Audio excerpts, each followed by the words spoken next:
I'm here today with a spooky story, which is for Vanessa's challenge from Spooktober. And I'm sorry I'm not going to be creative or anything, I'm literally just going to sit here and tell you a story. But I have one, and I feel like it's kind of a personal story. I feel like it's fairly personal, so I'm not going to use anybody's real names or anything, and for the sake of the keeping everyone's identity secret, I guess, I'm not going to say what relation I am to any of these people. They're all just my friends. Okay?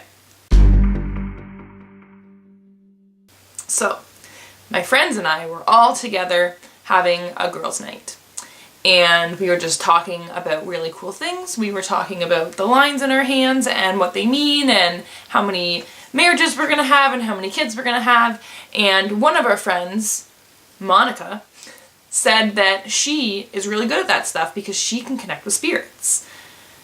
And all of us were all like, okay. And she was like, yeah, I can. Like, if I connect with you and I let myself kind of get immersed in the spirit world, I can connect with spirits who are connected to you and kind of figure out things that are going to happen in the future.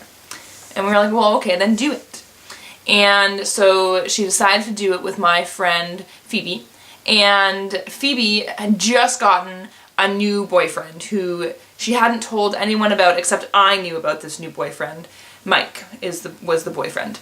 And she hadn't really told anyone else about it because it was still fairly new. And there was a lot of stuff kind of going on in Mike's life, and she just hadn't really told anyone.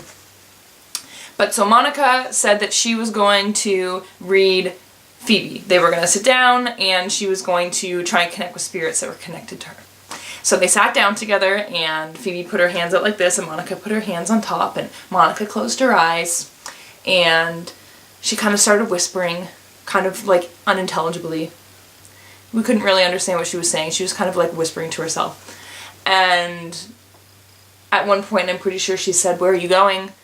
And her whisper was kind of weird. It was like not really how I would expect her to whisper. It was almost like something was almost taking over her as she was whispering. It wasn't really her self talking, which is kind of creepy in itself. This was all happening at about, I want to say 10 or 10:30 p.m.